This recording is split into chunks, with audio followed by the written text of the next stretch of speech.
Namaste. Today I'm teaching my brother Advait to chant Vishnu Sahasranama Stotram. We have divided this into 3 parts. This is the first part. Hope you can learn this with me. Hari Om Shuklam Bharadaram Vishnum Shashivarnam Chaturbhujam Prasannavadanam Dhyayet Sarva Vignopashantaye Vyasam Vasishtanaptaram Shakte Pautramakalmasham Parasharatmajam Vande Shukatatam Taponidham Vyasaya Vishnu Rupaya Vyasarupaya Vishnave Namo Vai Brahmanidaye Vasisthaya Namo Namaha Avikaraya Shuddhaya Nityaya Paramatmane Sadaika Rupa Rupaya Vishnave Sarvajishnave Yasya Smarana Matrena Janma Samsara Bandhanat Vimuchyate Namastasmai Vishnave Prabha Vishnave Om Namo Vishnave Prabha Vishnave Shri Vaishampayana Uvacha Shrutva Dharmana Seshena Pavanani ja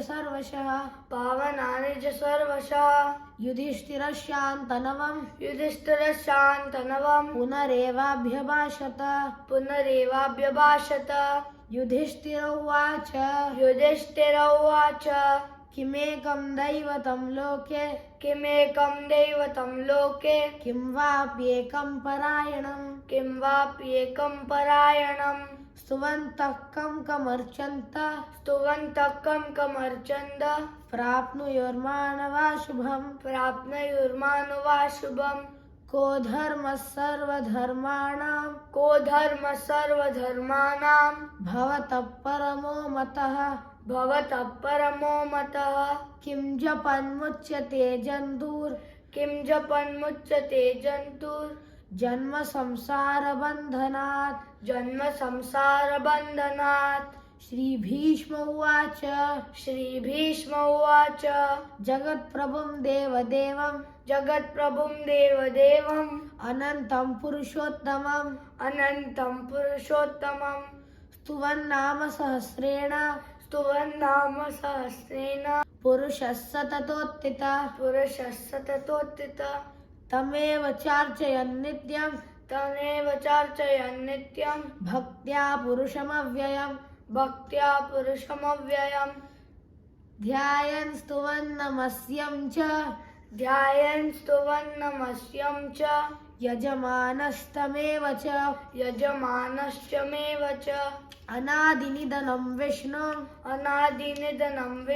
Sarvalokamaheshwaram Lokadyakshastu Vannithyam Sarvadukkadiko bhavet Brahmanyam Sarvadharmagnyam Lokanam Kirtivardhanam Lokanatham Mahadbhutam Sarvabhuta Bhavodbhavam Esha me sarvadharmanam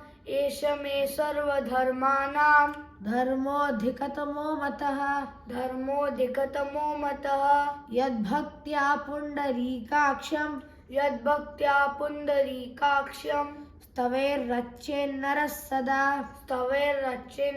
sada परमम्यो महत्तेज परमम्यो महत्तेज परमम्यो महत्तपः परमम्यो महत्तपः परमम्यो महद्ब्रह्म परमम्यो महद्ब्रह्म परमम्यपरायणं परमम्यपरायणं पवित्राणां पवित्रम्यो पवित्राणां पवित्रम्यो मंगलानां च मंगलम् मंगलानां च मंगलम् दैवतं देवतानां च दैवतं देवतानां च भूतानां यो वै पिता भूतानां यो वै पिता यतः सर्वाणि भूतानि भवन्त्यादियुगागमे यस्मिन् च प्रलयं यान्ति पुनरेव युगक्षये तस्य लोकप्रधानस्य जगन्नाथस्य भूपते विष्णोर्नाम सहस्रं मे शृणु पापभयापहम् यानि नामानि गौणानि विख्यातानि महात्मनः ऋषिभिः परिगीतानि तानि वक्ष्यामि भूतये ऋषिर्नाम्नां सहस्रस्य वेदव्यासो महामुनिः छन्दोनुष्टुप्तता देवो भगवान् देवकीसुत अमृतां शुद्भवो बीजं शक्तिर्देवकीनन्दनः त्रिसामाहृदयं तस्य शान्त्यर्थे विनियुज्यते विष्णुं जिष्णुं महाविष्णुं प्रभविष्णुं महेश्वरम् अनेकरूपदैत्यान्तं नमामि पुरुषोत्तमम् श्रीवेदव्यासो भगवान् ऋषिः अनुष्टुप् छन्दः श्रीमहाविष्णु परमात्मा श्रीमन्नारायणो देवता अमृतां शुद्भवो भानुरिति बीजं देवकी नन्दन सृष्टेति शक्तिः उद्भवशोभनो देव इति परमो मन्त्रः शङ्खबृन्नन्दकी चक्रीति कीलकम् शाङ्गधन्वा गदाधर इति अस्त्रम् रताङ्गपाणिरक्षोभ्य इति नेत्रम्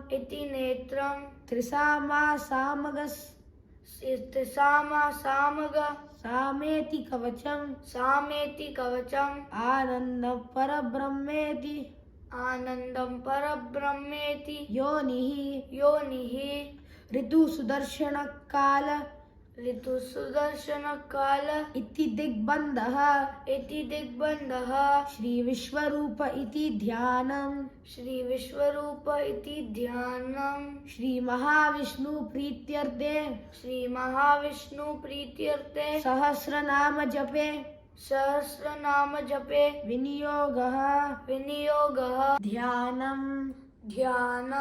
क्षीरोदन्व प्रदेशे शुशिमणि विलसत् सैकते मौक्तिकानां माला क्लिप्ता स्तनस्त स्फटिकमणिनिभैर् मौक्तिकैर् मण्डिताङ्गः शुभ्रैरभ्रैः रथभ्रैः रूपरि विरचितैर् मुक्तपीयूषवर्षैः आनन्दीन आनंदीन पुनिया दरिनलिन गदा दरिनलिन गदा शङ्खपाणिर्मुकुन्दः शङ्खपाणिर्मुकुन्दः भूःपादौ भूपादौ यस्य नाभिर् यस्य नाभिर् व्यदसुरनिल व्यदसुरनिल चन्द्रसूर्यौ च नेत्रे चन्द्रसूर्योर्च नेत्रे कर्णावाशा कर्णावाशा शिरोद्रौ शिरोद्रौ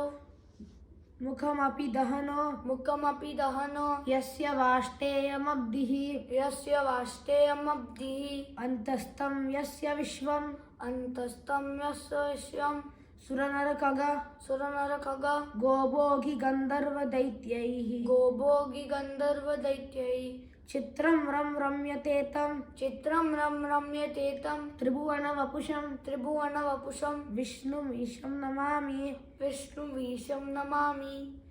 ॐ नमो भगवते वासुदेवाय ॐ नमो भगवते वासुदेवाय। शान्ताकारं भुजगशयनं शान्ताकारं भुजगशयनं पद्मनाभं सुरेशं पद्मनाभं सुरेशं विश्वाधारं विश्वाधारं गगनसदृशं गगनसदृशं मेघवर्णं शुभांगं मेघवर्णं शुभांगं लक्ष्मीकान्तं कमलनयनं लक्ष्मीकान्तं कमलनयनं योगिहृद्यानगम्यं योगिहृद्यानगम्यं वन्दे विष्णुं वन्दे विष्णुं भवभयहरं भवभयहरं सर्वलोकैकनाथं सर्वलोकैकनाथं मेघश्यामं मेघश्यामं पीतकौशेयवासं पीठकौशेयवासं श्रीवत्साङ्कं श्रीवत्साङ्कं कौस्तुभोद्भासिताङ्गं कौस्तुभोद्भासिताङ्गं पुण्योपेतं पुण्योपेतं पुण्डरीकायताक्षं पुण्डरीकायताक्षं विष्णुं वन्दे विष्णुं वन्दे सर्वलोकैकनाथं सर्वलोकैकनाथं नमस्तमस्तभूतानां नमस्तमस्तभूतानां आदिभूताय भूभृते आदिभूताय भूभृते अनेकरूपरूपाय अनेकरूपरूपाय विष्णवे प्रभविष्णवे विष्णवे प्रभविष्णवे शशङ्खचक्रं शशङ्खचक्रं सकिरीटकुण्डलं सकिरीटकुण्डलं सपीतवस्त्रं सपीतवस्त्रं सरसीरुहेक्षणं सरसीरुहेक्षणं सहारवक्ष सहारवक्ष स्थल स्थल शोभिकौस्तुभं शोभिकौस्तुभं नमामि विष्णुं नमामि विष्णुं शिरसा चतुर्भुजं शिरसा चतुर्भुजं छायायां पारिजातस्य छायायां पारिजातस्य हेमसिंहासनोपरि हेमसिंहासनोपरि आसीनमम्बुदश्यामम् आसीनमम्बुदश्यामम् आयताक्षम् अलङ्कृतम् आयताक्षमलङ्कृतं चन्द्राननं चतुर्बाहुं चन्द्राननं चतुर्बाहुं श्रीवत्साङ्कितवक्षसं श्रीवत्साङ्कितवक्षसं रुक्मिणी सत्यभामाभ्यां रुक्मिणी सत्यभामाभ्यां सहितं कृष्णमाश्रये सहितं कृष्णमाश्रये। ॐ विश्वस्मै नमः। ॐ विश्वस्मै नमः। Stay tuned for part 2. Please like, share and subscribe. Thank you.